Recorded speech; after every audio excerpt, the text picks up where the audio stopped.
प्रिय विद्यार्थियों, आज की इस वीडियो में हम भारत में बुद्धकालीन जो गणराज्य थे, 10 गणराज्य, उनके बारे में और उनकी शासन व्यवस्था के बारे में अध्ययन करेंगे। पिछले वीडियो में हमने 16 महाजनपदों के बारे में अध्ययन किया था, जिसमें हमने देखा था कि वहाँ पर कुछ जो राज्य थे वो राजतंत्रात्मक थे और कुछ राज्य गणराज्य थे। तो उन्हीं गणराज्यों के बारे में जो है आज हम इस वीडियो में अध्ययन करेंगे।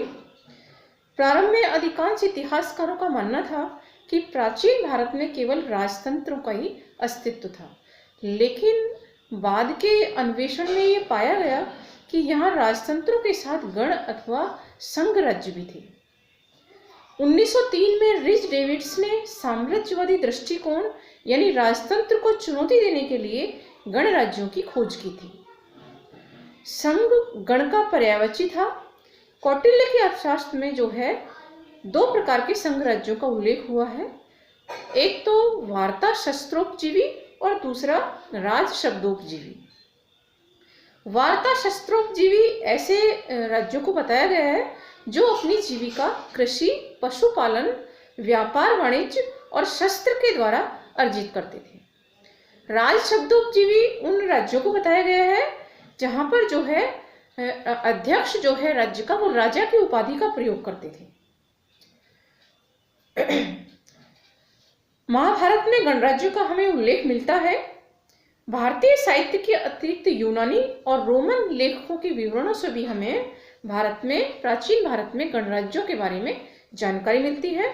इनसे पता चलता है कि सिकंदर के आक्रमण के समय पंजाब और सिंध में कई गणराज्यों का अस्तित्व था।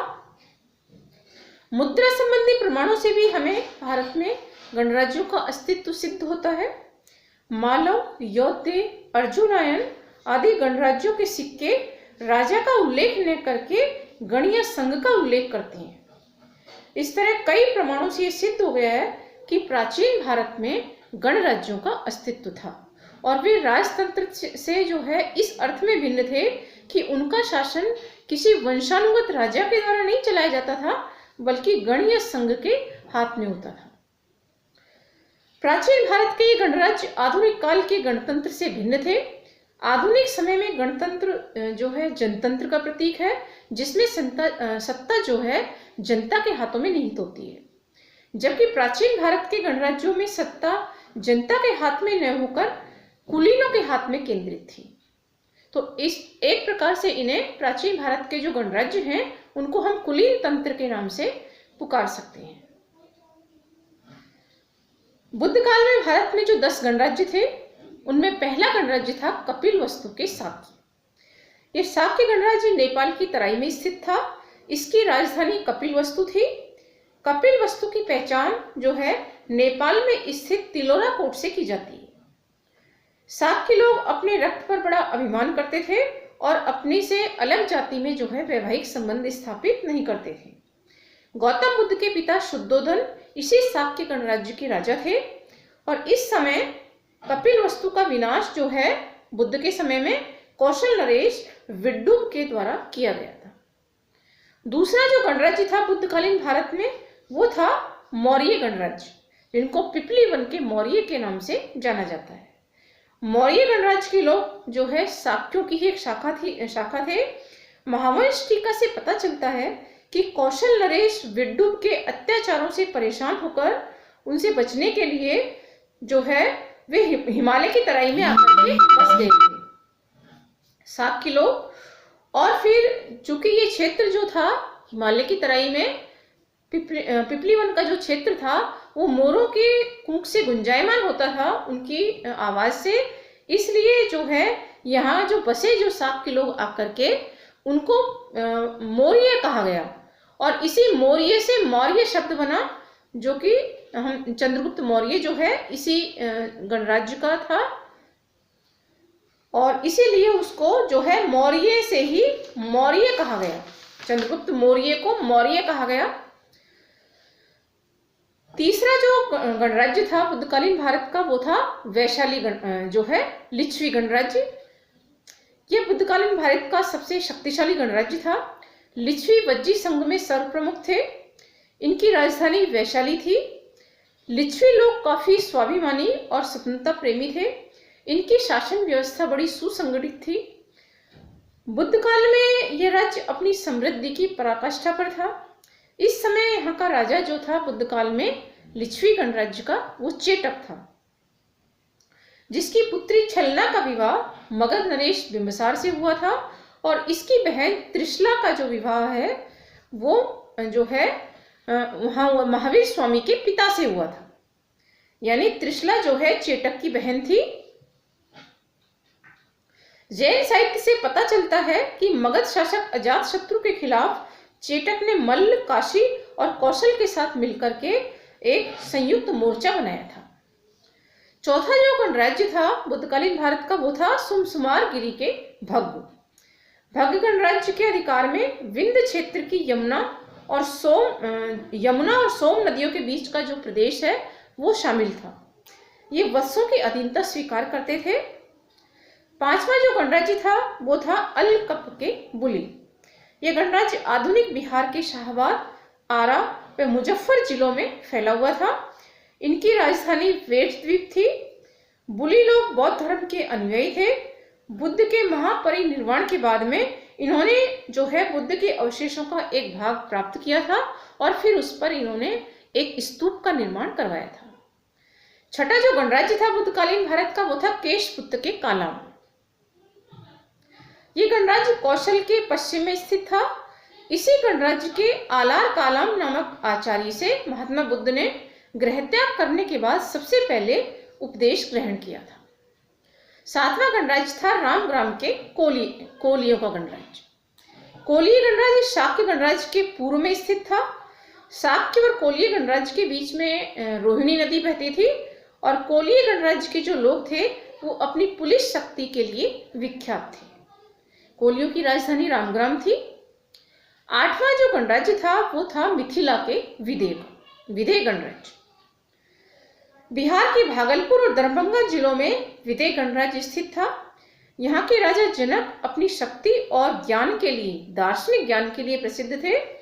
शुरू में ये राजतंत्र था, लेकिन बुद्ध के समय में ये संघ राज्य बन गया था। विदेह के लोग वज्जी संघ के सदस्य थे। इनकी राजधानी मिथिला थी, जिसकी पहचान वर्तमान जनकपुर से की जाती है। सीता माता जो है वो यहीं की थी। नवा जो गणराज्य था वो था कुशीनारा के मल्ल। कुशीनारा की पहचान उत्तर प्रदेश में देवरिया जिले में स्थित कसिया से की जाती है। रामायण में मल्लों को लक्ष्मण के पुत्र चंद्रकेतु मल्ल का वंशज बताया गया है। 10वां जो गणराज्य था बुद्धकालीन भारत का, वो था पावा के मल्ल। पावा की पहचान जो है देवरिया जिले में स्थित पडरौना से की जाती है। मल्ल लोग सैनिक शक्ति के लिए विख्यात थे। अजातशत्रु ने लिच्छवियों को पराजित करने के बाद मल्लों को भी जीत लिया था। हम बात करेंगे गणराज्यों की शासन व्यवस्था के बारे में।